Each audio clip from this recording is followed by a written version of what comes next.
Buenas tardes. Vamos a esperar que se conecten más personas. A los que ya se están conectando los invitamos a que inviten a sus amigos, a sus familiares, a sus conocidos para que interactuemos hoy en una charla muy amena con Lina Parra. Ella es escritora, entonces bueno, vamos a esperar un poco que se vayan conectando más personas y daremos inicio a esta charla. Vamos a ver pues como cuántas personas. Silina, este es el espacio que estamos abriendo precisamente para los jóvenes escritores y bueno, digo jóvenes entre comillas, porque realmente es para todos los escritores, artistas, poetas, en realidad, todo lo que tenga que ver con arte y cultura. Este espacio está realmente abierto para eso. Sí, sí, muy bacano, muchas gracias.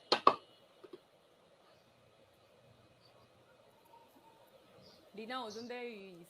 Ah, bueno, no, mentira. ¿Estás en alguna finca o no? No, yo vivo en Envigado. Ah, qué bien, listo. Sí. Bueno, vamos a esperar un ¿Por poco. qué? Parece que estoy en una finca. Sí, tiene como aspecto de una finca ese fondo. Por el techito. Sí.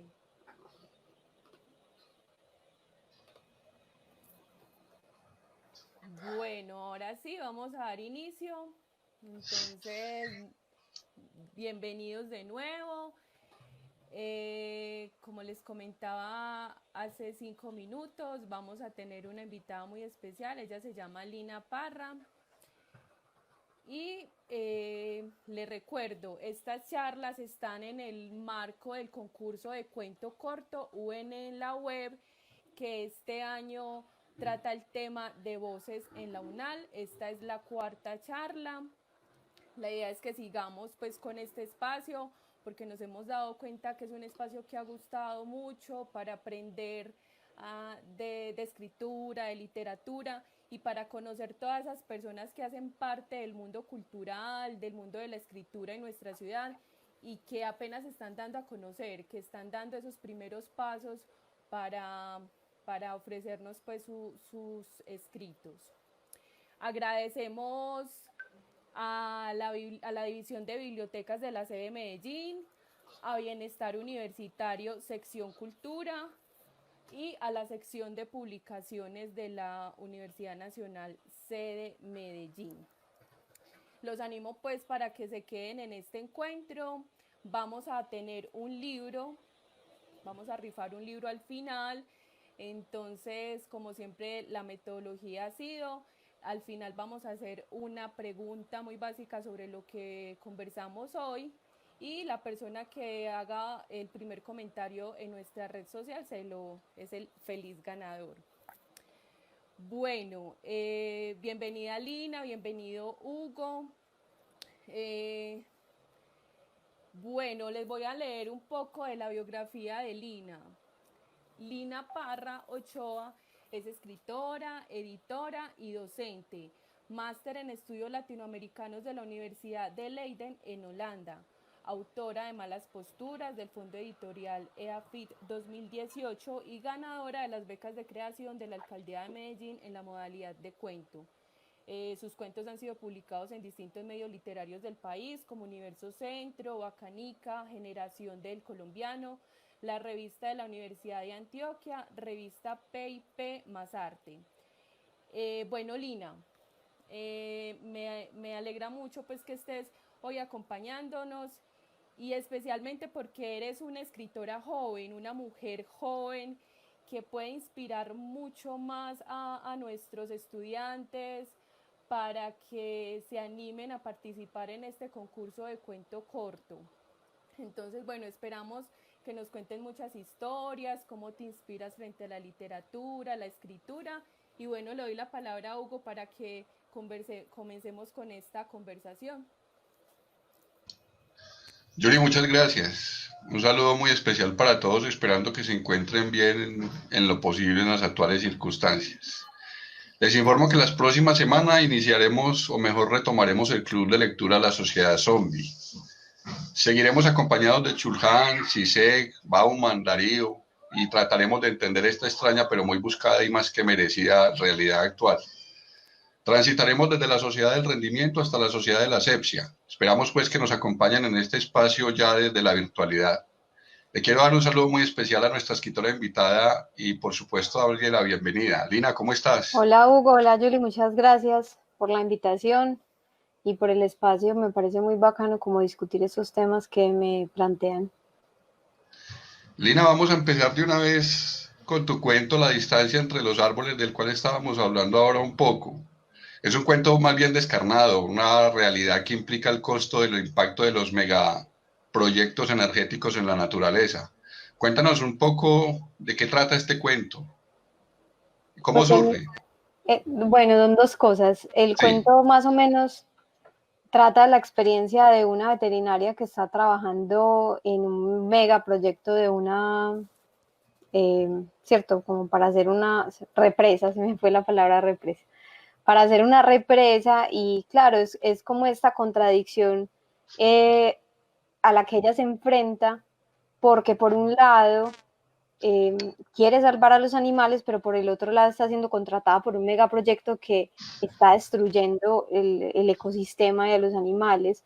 Y también es un asunto como de la imposibilidad, o sea, como de la frustración ante esa aparente imposibilidad de hacer algo, porque es una sola chica que está parada enfrente de una selva entera que se derrumba, árboles que caen, animales que mueren y como esa frustración de no poder realmente hacer nada, de que las acciones que ella pueda o no tomar son mínimas a comparación como de esta catástrofe gigante de la que está siendo testigo. Y el cuento surge precisamente de una historia de mi hermana. Mi hermana es médica veterinaria y ella pues se ha especializado en fauna silvestre. Entonces, escuchar como las historias de ella trabajando en un momento le tocó precisamente eso y como esa contrariedad emocional y ética de pues madre, es que me están pagando, esta gente me está pagando, pero por una cosa que yo detesto, pero cierto, también necesito plata, pero entonces soy lo peor, pues, y como esa tristeza, esa frustración de ver caer el mundo y no poder hacer nada. Y entonces es como un poco como un cuento que está dedicado a ella, pues, y a esas historias que a uno desde la ciudad le impacta mucho pensar eso, ¿cierto? Como ver cómo cae una selva entera a punta de aserradores que la están tumbando o sea, cosas que llevan años y años en crecer y caen en segundos.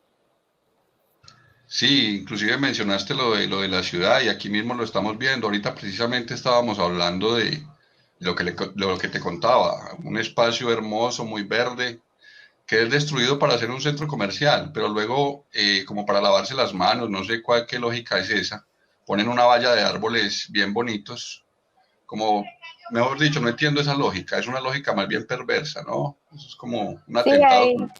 hay una hipocresía ahí muy terrible y yo creo que en la ciudad lo vemos mucho aquí, ahorita que les estaba diciendo en Envigado, estuvo muy sonado lo del túnel verde, que es como toda esta parte de árboles muy bella que hay entrando a Envigado por la frontera, llegando como hasta la Casa Museo de otra parte.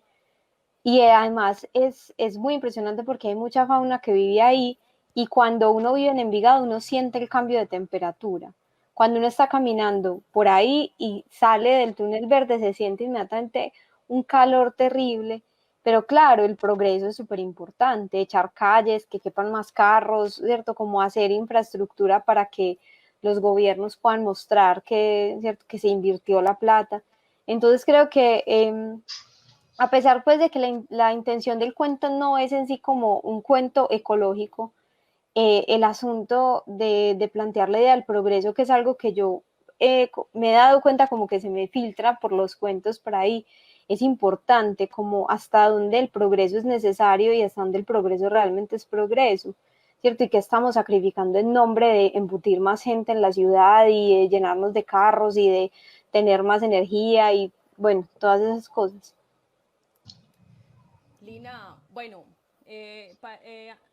contextualizando un poco a los que nos están viendo, a los que nos están escuchando, acabamos de hablar del cuento La distancia entre los árboles. Entonces, bueno, tengo otra pregunta que va también muy encaminada a este asunto del denuncio, de romper paradigmas, de romper moralismos. Estuve leyendo varios escritos tuyos, uno de ellos pues La distancia entre los árboles, La lista de tus órganos, Porcelana china, Educar a una mujer. Tengo entendido que varios de estos cuentos están en el libro que publicaste en el 2011 que se llama Malas posturas. En el 2018. En el 2018, listo, Sí, sí. 2018. Lina, me llamó mucho la atención el título del libro Malas posturas, porque en cierta forma es como tomar una posición frente a la sociedad en la que vivimos y ser un poco rebelde frente a eso que como jóvenes estamos viviendo y que tiene que, como que se diferencia un poco también de nuestros padres. ¿Por qué el título? ¿Por qué el título? ¿Por qué tomar ese título de Malas Sí, posturas? sí, malas posturas fue una frase que pues como esa idea se me ocurrió y la apunté en una libreta, porque cuando yo estaba adolescente tuve una enfermedad, digamos la enfermedad, que es escoliosis. La escoliosis es una torcedura de columna, la mía era muy grave y pues me tuvieron que operar. De hecho, el cuento final del libro Malas posturas, que se llama Malas posturas, va un poco sobre el cuerpo que se trata de torcer todo el tiempo, pues, y que entonces es como la columna que se me tuerce, los dientes, los pies, pues, o sea, la gente seguro se lee ese cuento y piensa que soy un monstruo, pero en realidad si uno se pone a mirar, todos somos un poco monstruosos.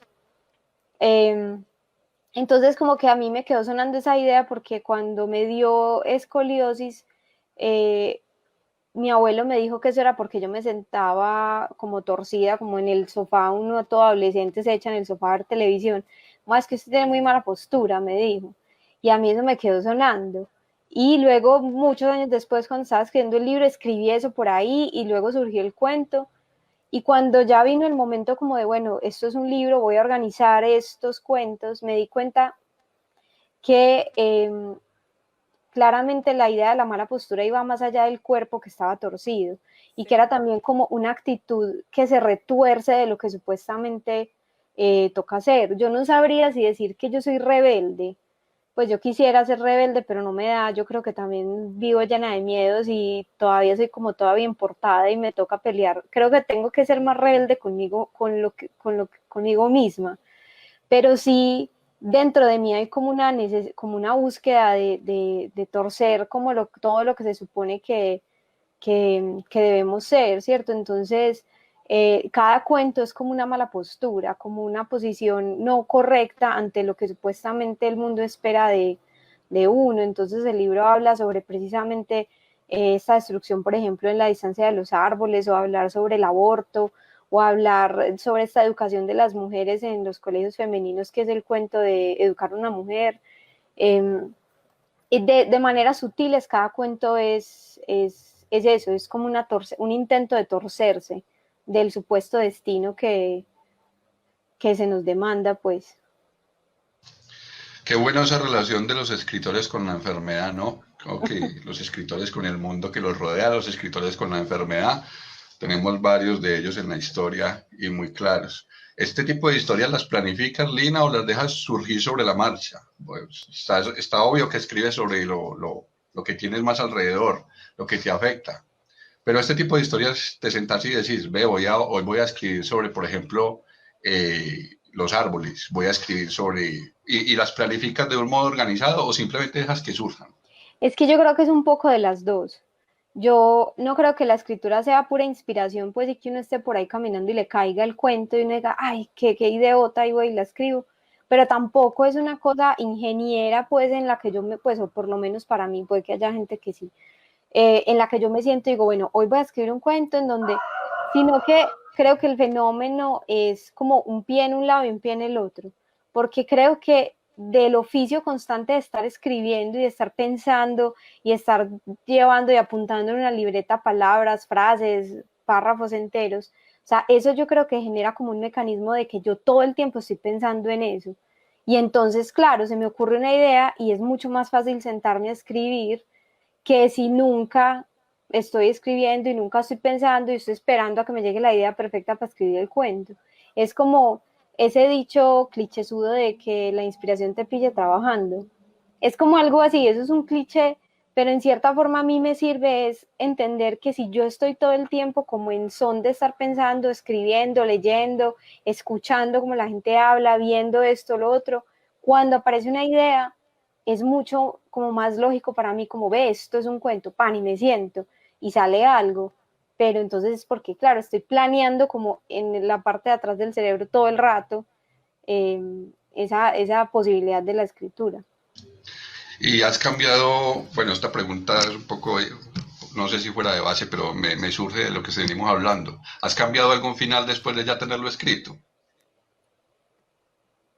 No me acuerdo, segura, poco, creo que poco, pero creo que no tanto un final, porque yo no pienso los cuentos como el final, el principio, pero sí en el proceso de lectura me devuelvo y digo, esto no funciona, y es como una especie de carpintería, pues entonces voy mochando. Yo creo que siempre es mejor mochar que agregar, pues, y creo que siempre que lo he hecho, o sea, porque un cuento casi nunca pues sale de una y quedó listo, pero creo que sí, no tanto finales, sino en el proceso de relectura hay ciertos cambios que son necesarios o ciertas omisiones que uno se da cuenta que eso no es necesario y lo quita. Y claro, creo que ahí está la verdadera escritura.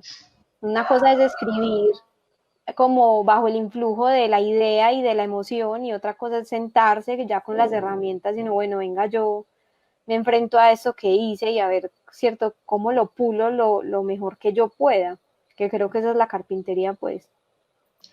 En tal caso, estamos escribiendo cuentos, Lina está escribiendo unos cuentos, y normalmente no sucede, porque son dos cosas distintas el cuento y la novela, pero digo en este momento Lina está escribiendo cuentos como preparación para alguna novela próxima. Eh, yo no estoy de acuerdo con esa idea que el cuento sea preparación para una novela. O sea, yo amo el cuento y creo que siempre que pueda, tenga capacidad de decir algo, voy a escribir cuentos. Y es muy difícil escribir un cuento, igual que es muy difícil escribir una novela. Lo que creo que pasa es que cuando uno se encuentra como, no sé si cómodo, pero un poco más como afincado en el cuento, por ejemplo, la novela implica otros retos técnicos muy distinto, ¿cierto? Porque tenés que elongar, o sea, elongar las historias no gratuitamente, sino encontrar una historia que valga la pena contarla en un espacio mucho más largo. Pero de la misma manera conozco gente que escribe novelas y vaya a escribir un cuento, pues vaya, cuénteme una historia en 4 páginas, en una página, ¿cierto? O sea, son retos técnicos distintos y yo siempre me peleo mucho con esa idea de que, ay, entonces como ya escribió 2 libros de cuento, entonces ya puede escribir una novela. A pesar de eso, también intento escribir textos más largos, ¿cierto? No creo que una cosa anule la otra. Y de hecho admiro mucho los escritores y las escritoras que escriben novela y cuento y después otra novela y después 3 libros de cuentos, pues, ¿cierto? No es como un escalafón de importancia o de dificultad. Entonces, por ahí sale de todo. Sí, estoy de acuerdo en que ambas cosas son totalmente distintas y requieren un trabajo realmente específico en cada una de ellas. Puede que un cuento en algún momento se vuelva una novela para un escritor o se quede escribiendo cuentos, cosa muy maravillosa, por cierto. Los tenemos a nivel de historia muchísimo. Es indudable que la lectura y la escritura como herramientas de conocimiento lo cambian a uno, producen un cambio. Vos cuando lees o cuando escribís generas un cambio en vos de alguna manera. ¿Cuál es el cambio que has notado en Borlina desde que empezaste con tu proceso de lectura o de escritura? Que me disculpas ahí, no sé si hago muchas preguntas en una sola, que, que pudo haber sido en una misma fase. ¿Empezaste a leer y luego a escribir o empezaste a escribir y luego a leer? ¿Cómo fue tu proceso? Pues mi proceso, que también es muy cliché, es que yo creo que uno es muy cliché, eh, yo empecé a escribir desde que estaba chiquita. A mí mi papá me enseñó a leer con una libreta de esas de Nacho Lee o yo no sé, una de esas. Eh, y él me ponía a leer cuentos y él estaba como muy empeñado en que yo aprendiera a leer y a escribir, era muy importante. Entonces, en ese sentido tuve una ventaja porque no fue el colegio el que me enseñó, sino que mi papá me enseñó primero y en la casa siempre había muchos libros, entonces, eh, por eso yo siempre respondo a esta pregunta así, o sea, yo nunca no he leído, porque siempre ha habido libros y siempre que nos íbamos a ir a algún paseo o a algún lado, mi mamá nos decía, lleva buzo y mi papá nos decía, lleva libro. Entonces, cierto, es como lógico, hay que leer, pues y me gusta. Y también empecé a escribir desde muy chiquita en libretas de esas de diarios, de mi querido diario, esas maricadas, y empecé a escribir ahí. Y entonces nunca como que he pensado que no escribo o que no leo. Creo que el cambio de la lectura es constante, por lo menos. O sea, creo que cada vez es como un camino sin final. Entonces uno siempre va leyendo y va aprendiendo cosas, va desarrollando tal vez un pensamiento crítico, unas preguntas de lectura, entonces va encontrando unos caminos y eso le pasa, por ejemplo, a los lectores, que cada vez es más difícil regalarles un libro porque ya tienen como el gusto y la mirada tan afilada que nadie sabe qué les gusta, solo ellos, entonces no hay manera, pues a uno le tienen que regalar, es como bonos de librerías o cosas así. Creo que en la escritura el cambio fue en el momento en el que yo decidí que yo quería escribir, o sea, que esto era un oficio, que no podía ser un hobby, porque a mí toda la vida me habían dicho que la escritura es un hobby, pero los hobbies son cosas que uno hace cuando le sobra un ratico por allá y entonces va y pinta una acuarelita o yo qué vas a ver, pues, pero cuando uno dice, no, esto es un oficio, esto es lo que yo quiero hacer y lo tengo que hacer primero que otras cosas, entonces me siento a pintar acuarela todo el día o me siento a escribir o me siento, cierto, como que ese momento sí sé cuándo sucedió, era cuando precisamente estaba estudiando en Holanda, que yo no quería hacer los trabajos de la universidad, sino que yo me quería sentar a escribir. Y yo decía, pero yo, ¿por qué estoy haciendo lo que todo el mundo me diga que haga, que es estudiar una maestría? Pues cierto, como esos pasos, pues supuestamente que uno tiene que hacer en la academia, si yo lo único que quiero hacer es escribir lo mío. A mí qué me importa lo que dijo otro man, pues sí me importa, pero no, pero cierto, como que tenía que priorizar.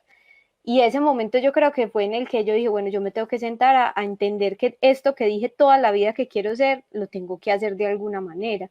Y creo que todavía sigo como intentando eso, pues esa es como la intención. Esa experiencia que tuviste en Holanda, ese alejarse del sitio, ¿cierto? Alejarse de donde uno nace, me imagino que se experimenta una soledad igual, como cuando uno, como cuando uno se va de los amigos, como cuando uno se va de su ciudad, de aquello de aquello a lo que está asiduo. Esa soledad que te llegó por allá te invitó a escribir muchísimo o la tomaste normal, siempre has escrito lo mismo.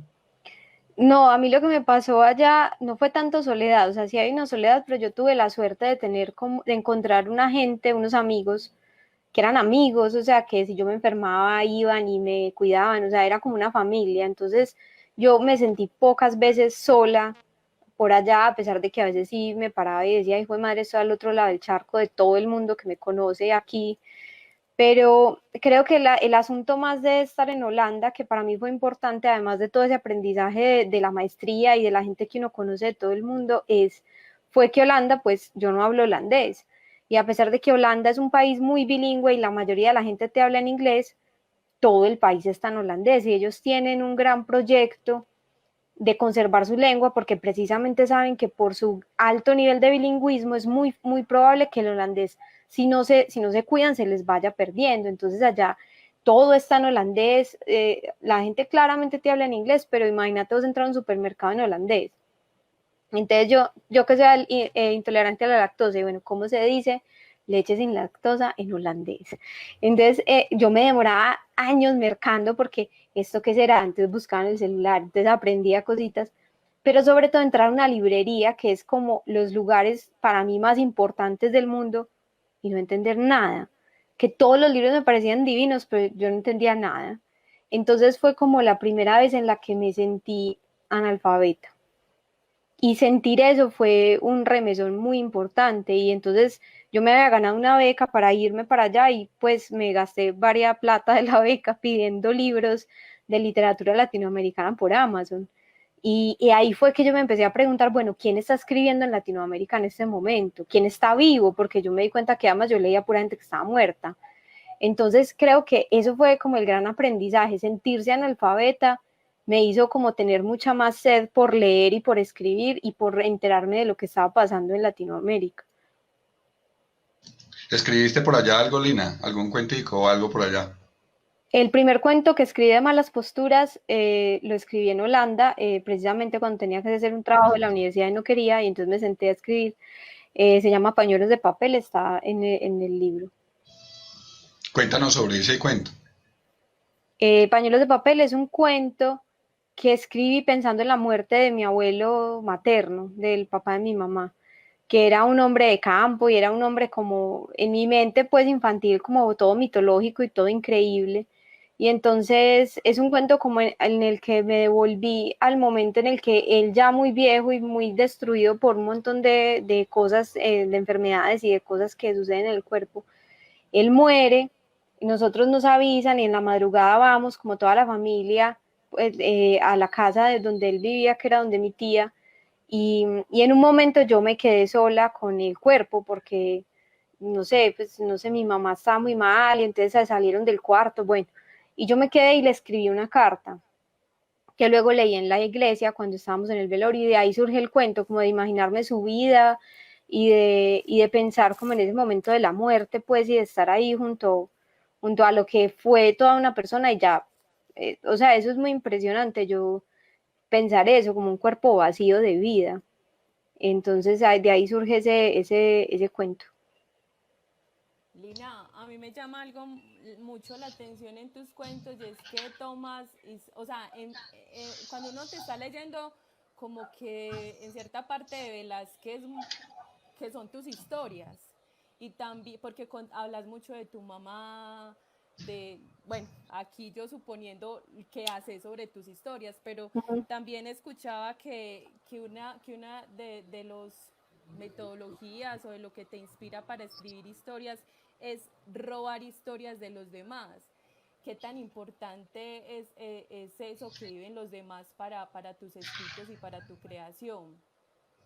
Sí, o sea, no es que yo me robe cualquier cosa, pues no es que yo ande por No, ahí escuchando a ver qué, pero creo que yo me di cuenta que yo quería, sobre todo con este libro de Malas Posturas, yo había un montón de historias que yo crecí escuchando y que me parecían muy brutales y no sabía cómo contarlas. Historias de espantos que le cuentan a uno en la familia, las historias de mi abuelo, historias, ¿cierto? Como este tipo de cosas.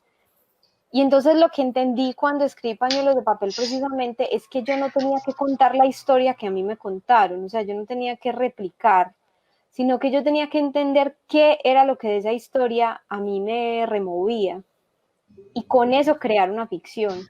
Entonces las historias son ficciones, o sea, no es como que eso pasó, sino que son ficciones como si fueran un collage construidas con pedacitos de, como si fueran fotos, ¿cierto? Como si yo cogiera un montón de fotos y las recortara y las rompiera y me inventara otras cosas, pero ahí hay unas lucecitas de las historias que a mí me contaron. Entonces, en ese sentido, por eso digo que a veces que me robo historias, ¿cierto? Porque, no sé, hay un cuento que se llama Fantasmas y entonces es como unas historias de fantasmas en la casa de una tía, pero lo que yo cuento me lo inventé completamente, yo me inventé completamente el personaje de mi tía, ella no hizo eso, no dijo eso, no le pasó eso, pero hay ciertas lucecitas. Y, y en ese sentido, a mí me importa mucho como escuchar a las historias familiares, como que tengo una curiosidad muy, muy grande por eso, pero entiendo que el objetivo no es hacer memorias, sino destruir la memoria y crear otra cosa completamente distinta. Y lo charro es que incluso a veces gente de la familia se lee el cuento y cree que eso pasó, pues como que reformo incluso la memoria de los demás, entonces es bacano. ¿Tienes algún cuento, Lina, con el que te identifiques, que digas este cuento realmente técnicamente o simplemente porque me gusta, me identifica demasiado? No, no creo que me identifique, pero en Malas Posturas, que es el primer libro, hay un cuento que se llama Desdoblamientos, que me gusta mucho porque cuando lo escribí fue muy bacano. Es un cuento en donde hay un personaje masculino que está un poco inspirado en mi papá y es un hombre que trabaja pues como en una empresa de ingeniería y está a punto de tener su segunda hija y hay como una zozobra ahí de una pregunta de pues cierto que el paso de la vida por la vida de uno no sea en vano, o sea, yo qué voy a dejar en este mundo, esa es como la pregunta que motiva el cuento y este hombre se puede desdoblar, pero no a voluntad, simplemente a veces se duerme y se levanta y ay, me desdoblé, pero no le importa, o sea, él no va y tiene como experiencias astrales ni nada, sino que se vuelve a dormir. Entonces es un cuento en donde yo como que usurpé dentro de mi cabeza el nombre y la cara de mi papá y empecé a hacer cosas, pues a inventarme cosas, y ese cuento, esa escritura fue muy reveladora. Y además me parece muy charro porque a casi nadie le gusta. Pues no sé si no les gusta, pero casi nadie lo menciona. Y para mí es mi cuento favorito del libro, entonces ahí está. ¿En tu caso pesa más la técnica que el instinto o le das, simplemente te dejas llevar por ambas? ¿Cómo es la cosa en tu caso con los cuentos? Es que no sé, yo creo que la técnica construye el instinto y el instinto construye la técnica. Porque además no hay solo una técnica, ¿cierto? Puede que lo que yo considero que está bien escrito para mí, a alguien le parezca una cosa terrible. El asunto del instinto es que el instinto no pelecha si vos no estás entendiendo como el oficio de hacer lo que sea que te guste hacer, ¿cierto? Vos puedes ser el más creativo, pues digámoslo así, para hablar del instinto, pero si vos nunca escribís nada, en el momento en el que te vas a sentar a escribir algo, te va a salir una basura, porque no es solamente instinto. Por eso creo que insisto en que van ligadas, el instinto, o eso que llamamos instinto, o talento, cierto, como inspiración, es una cosa que realmente no viene de ningún lado, sino que se crea a partir de hacerle, y hacerle, y hacerle. Hay gente que le hace mucho, gente que le hace poquito y le va muy bien. En mi caso, yo creo que es un asunto como de estar súper empeliculado todo el tiempo, uno pensando en eso. ¿Y hay algún libro famoso, algún autor, un texto que digas, este ha sido como mi Biblia en la vida, ¿no? No sé, algún texto que te haya influido bastante o simplemente que tengas un gusto particular por él. Pues hay varios, o sea, no creo que haya solo un texto, porque lo que te decía, la lectura no es un proceso como estático.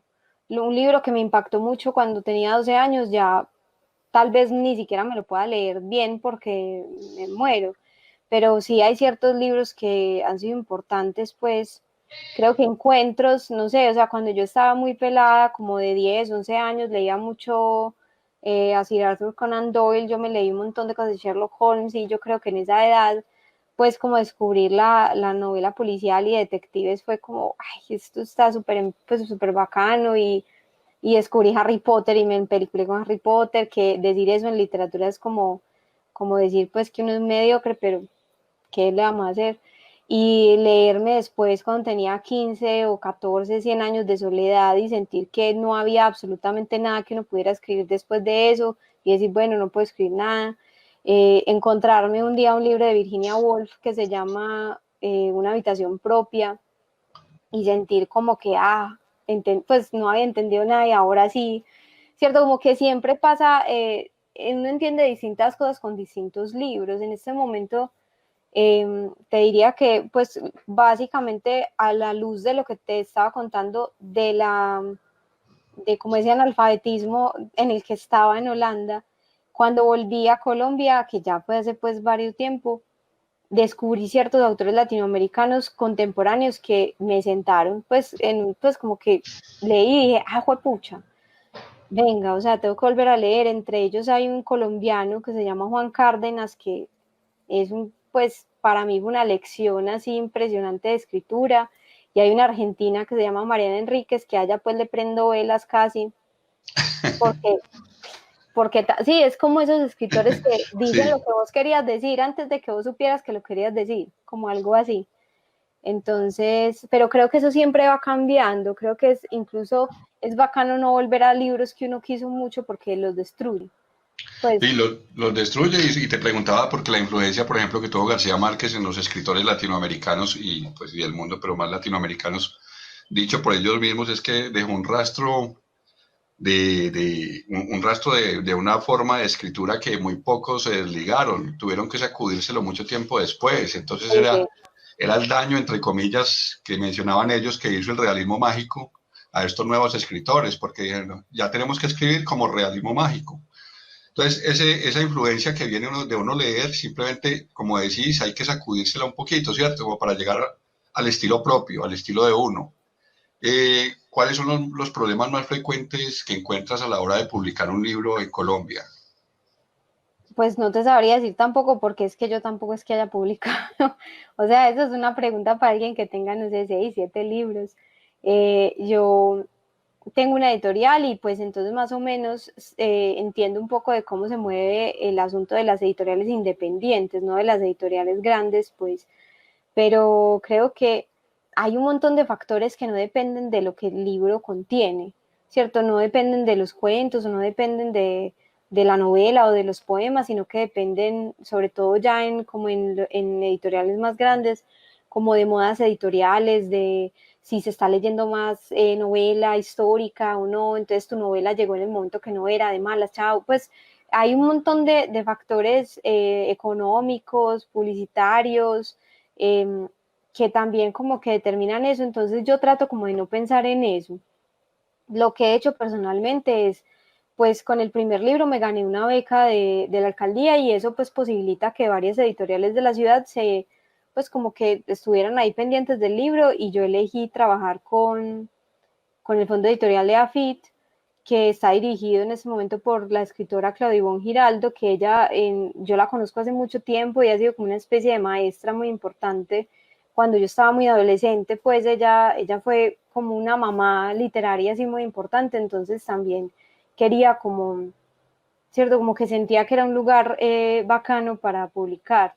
Y ahora tengo un libro que justo va a salir en septiembre con una editorial de Bogotá, que conocí precisamente porque uno va a fiestas del libro y no sé, uno se pone a conversar con gente, a tomar bola por ahí, pero creo que hay que insistir, pero también hay que encontrar la manera propia de publicar, ¿cierto? No, si uno se pone una meta como yo voy a hacer el próximo Fernando Vallejo, pues es muy difícil hacer como si eso fuera la única manera. Creo que es mucho más fácil pensar en publicar encontrando como las maneras y los caminos propios eh, para publicar. Y lo que te iba a decir de Gabriel García Márquez, pues yo no creo que uno, porque él haya escrito, se viera pues obligado a escribir realismo mágico. Creo que eso fue como una infección ahí rara que luego se tuvieron que vacunar.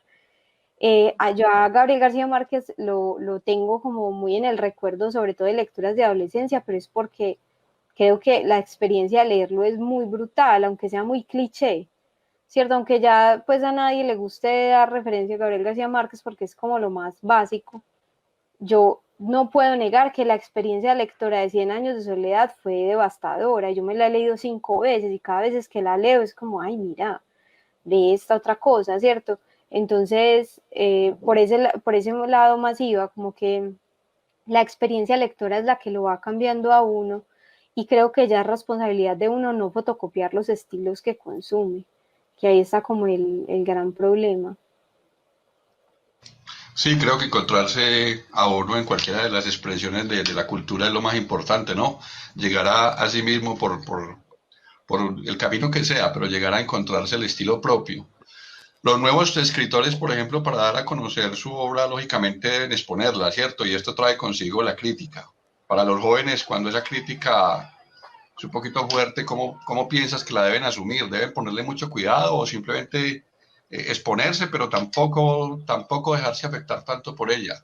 ¿Qué piensas en ese caso? Sí, yo creo que si uno publica se expone, pues igual acá nos estamos exponiendo, pero no podemos hacer nada. O sea, si alguien va y comenta, ve hasta trío de feos, ¿por qué salieron ahí? ¿Qué vamos a hacer? Nada. Pues en ese sentido creo que la crítica es bacana, pero que, creo que uno como escritor no tiene por qué responderle a la crítica. Pues yo no puedo ir si me encuentro con alguien que no le gustó el libro, no sé, y escribió una reseña mala, y yo, venga, ¿por qué no le gustó? Entonces, ¿qué vamos a hacer? ¿Voy a editar un segundo libro y voy a corregir? Pues, obvio no, o sea, esto es lo que yo tenía para decir, esto es lo que yo tenía para hacer, si a vos no te gustó, bacano, pues yo no es mi lugar discutirlo, es bacano, a mí me parece muy bacano la crítica y la discusión, pero si es sobre mi trabajo, pues yo no puedo hacer nada, que me voy a poner a pelear con nadie, pues es bacano con respecto a como pensar la literatura, sí creo que la crítica es muy importante, pero el escritor ya sacó lo que iba a sacar, pues si lo destruyen, lo que puedes hacer es escribir. Lina, tenemos aquí Hola, preguntas de los que tenemos aquí preguntas de los que nos están viendo. sí, Alguien nos pregunta Julie se me congeló. Sí, sobre Ah, hola, Hola, Julie, Julie. ¿ya me no ven? respetí la pregunta que no te Ya. escuchamos.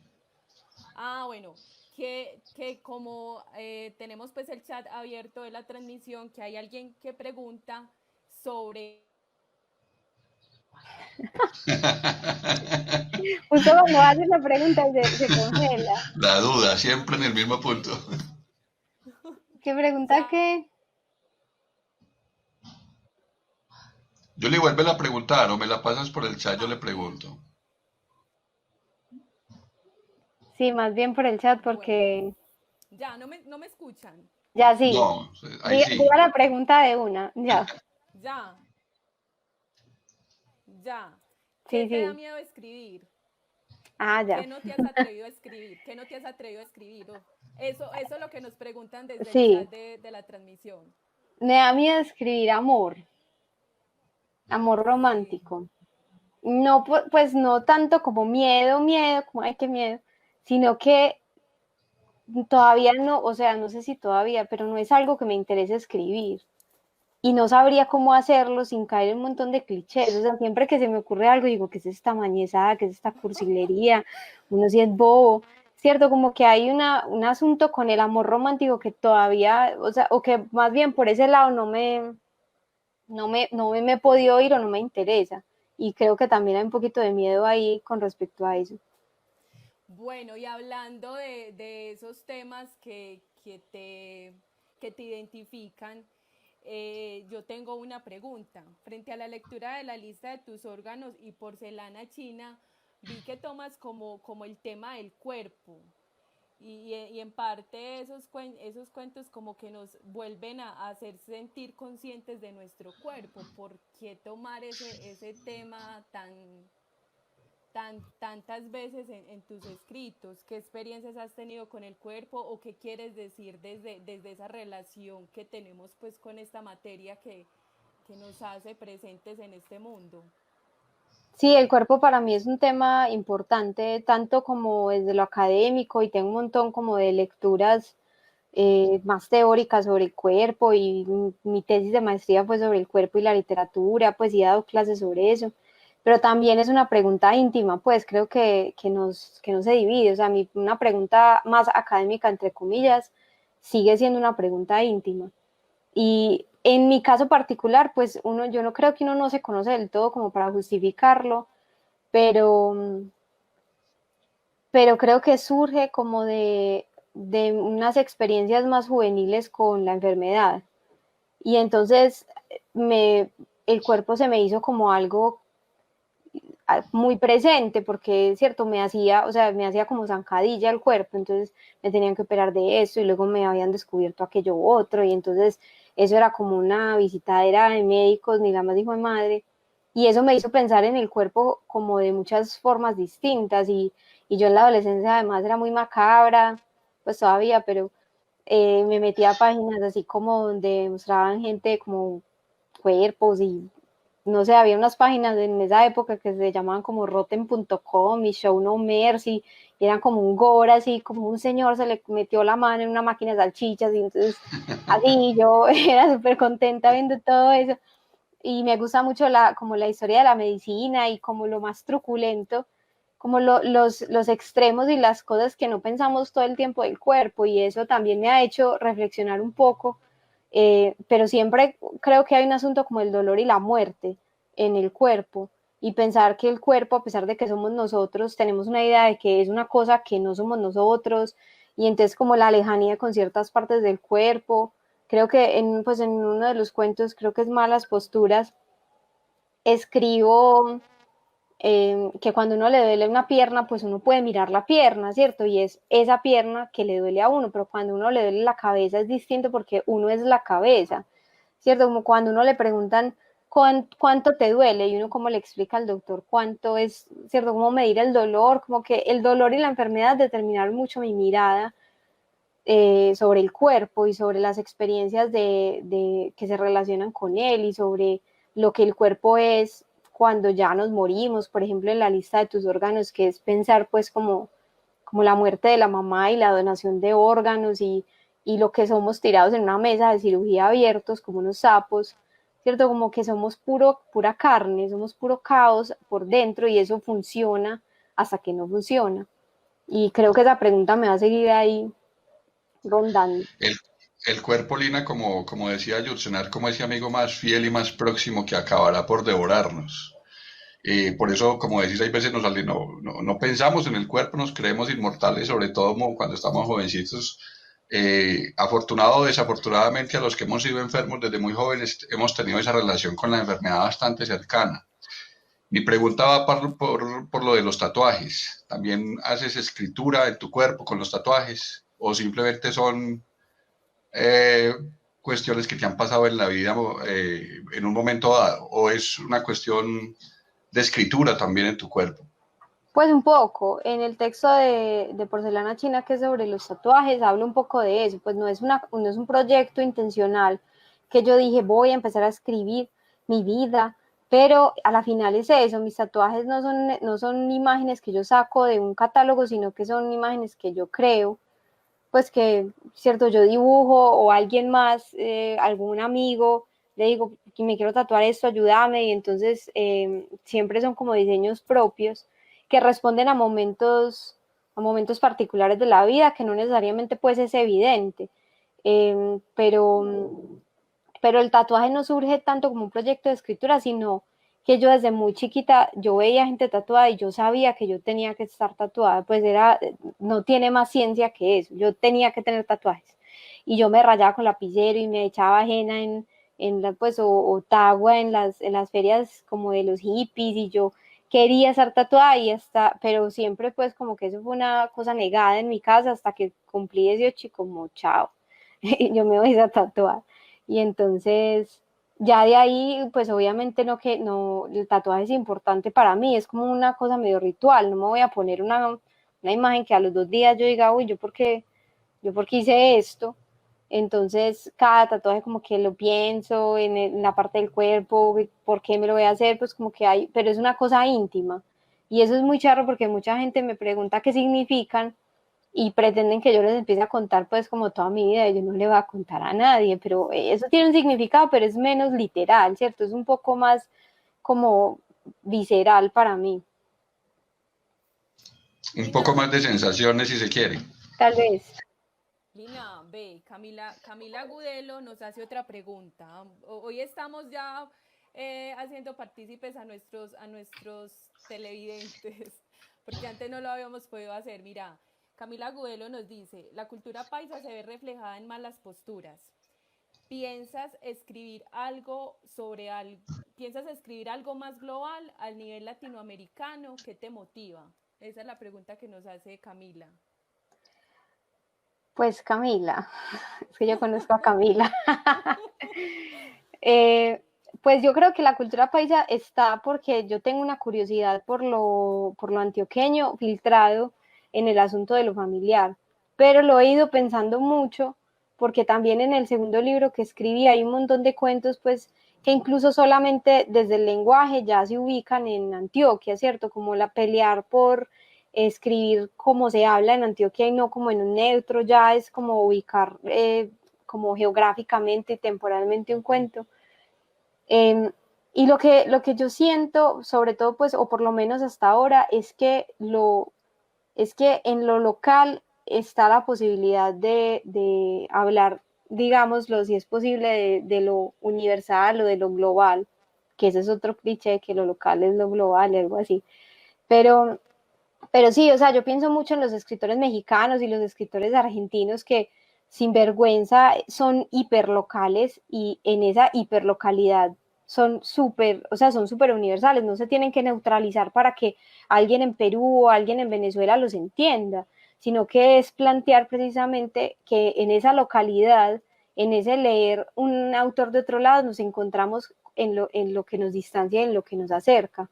Entonces, no sé si lo antioqueño siempre vaya a estar de la misma manera presente, pero creo que nunca, o sea, que no voy a intentar como hacer algo más global, como si fuera más neutro o más latinoamericano, sino que es como yo pretendo es como seguir escarbando en esas cosas pequeñitas que la gente cree que no importan porque las tenemos ahí pegadas al lado o porque son muy de la vida diaria.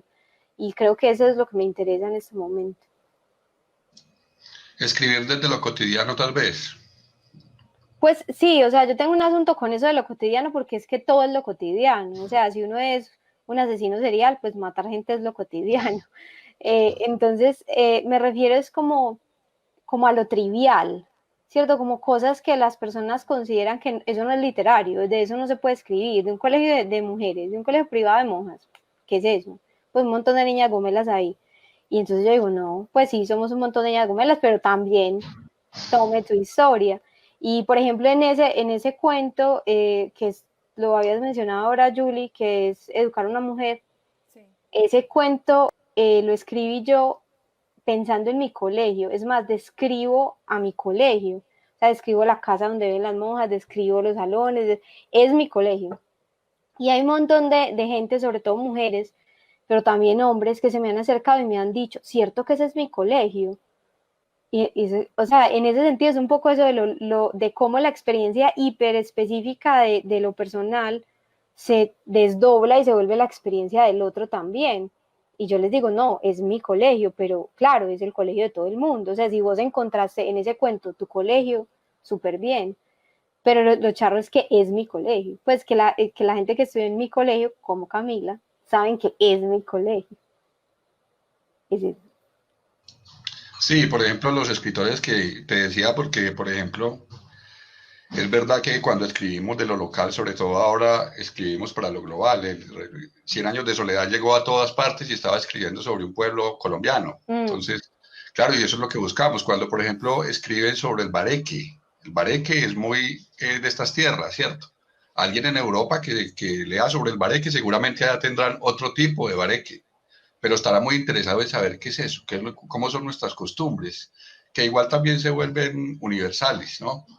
Lina, una pregunta por fuera del tema que estamos tratando y es la siguiente. No sé si conoces cómo está el panorama de los lectores, de los escritores, perdón, aquí en Medellín. ¿Cómo es el panorama? ¿En Sí, qué o sea, hay sentido? buena acogida, hay buen público, hay buen apoyo gubernamental, se nota el impulso, se nota que hay un boom de escritores aquí en Medellín, si conoces algo del tema. Pues no sé de apoyo gubernamental.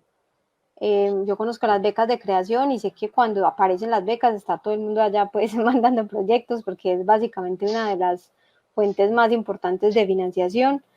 Pero no sabría pues decirte de apoyo gubernamental porque yo las cosas, de hecho, tanto mi escritura como mi proceso editorial con Atarraya, que es una editorial que tengo con otro escritor que se llama Santiago Rodas, ha sido muy independiente, pues no hemos como dependido de fondos institucionales en ese sentido. De escritores, pues como de un boom, creo que de escritores siempre hay, yo me he dado cuenta que Medellín, o tal vez yo siento eso, que en Medellín somos una ciudad más chiquita de lo que creemos que somos, cuando uno empieza como a asomarse a ciertos como nichos, no sé, el de la música, el de la literatura. En literatura yo pues tengo la suerte de tener varios amigos que escriben, ¿cierto? Y que algunos los conocía de antes o a otros los conocí porque escribían y nos conocimos y nos hicimos amigos. Y creo que sí hay escritores, no sabría decir si hay un boom, pues como porque creo que eso es una categorización pues muy mediática y muy impuesta, pero claramente que habemos como unos escritores y creo como de una generación similar a la mía, tal vez pues las generaciones de literatura son muy amplias, que estamos haciendo cosas desde lo independiente y también desde lo más como grande, las editoriales más grandes. Entonces, por eso te decía que incluso la editorial que nosotros tenemos, pues se pregunta mucho por, bueno, quiénes están escribiendo en Medellín.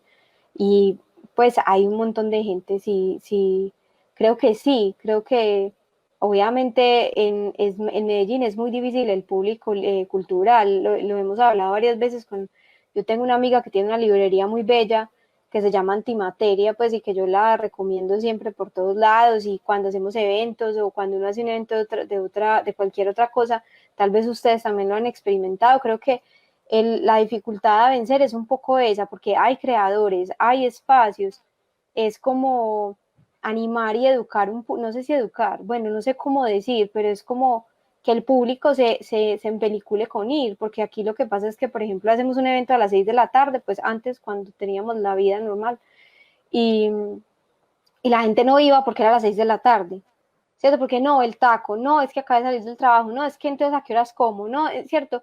Y uno ve en ciudades más grandes que a la gente no le importa eso.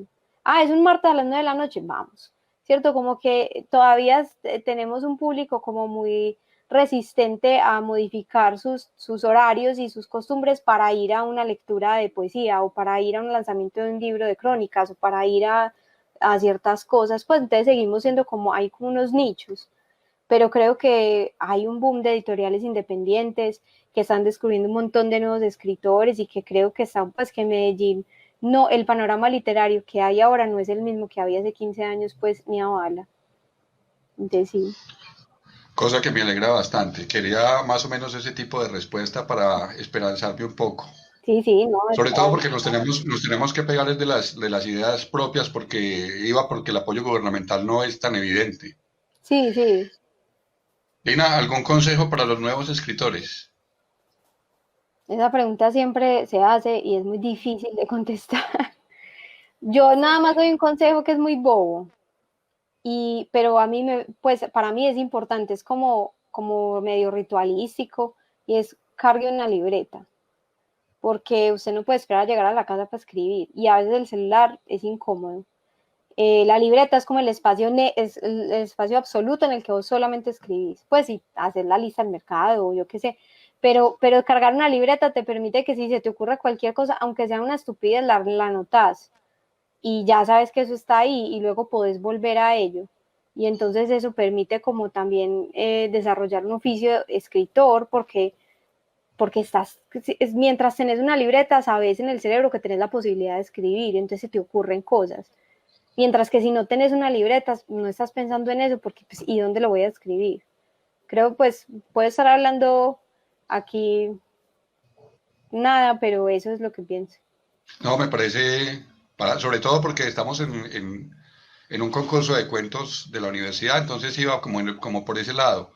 Sí, Lina, muy agradecido con tu presencia, una no, muchas conversación gracias a ustedes. magnífica y espero y te dejo comprometido para que cuando vayas a presentar tus nuevos textos, tus nuevas novelas o cuentos, estés por estos lados, ¿no?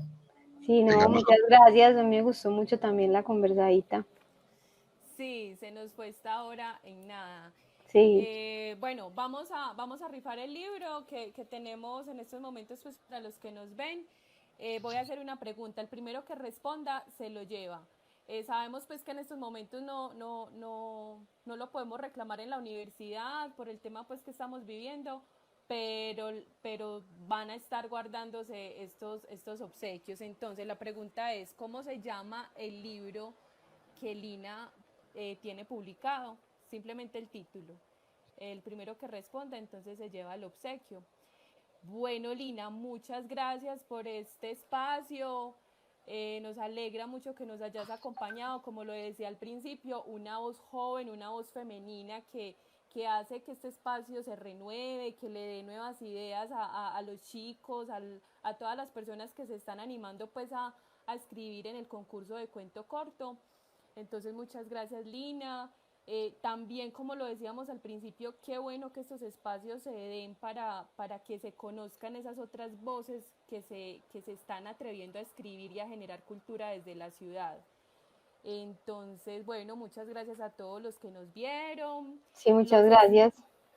A ustedes y a todos ahí. Yo estaba ahí pillando que había gente y me sorprendí.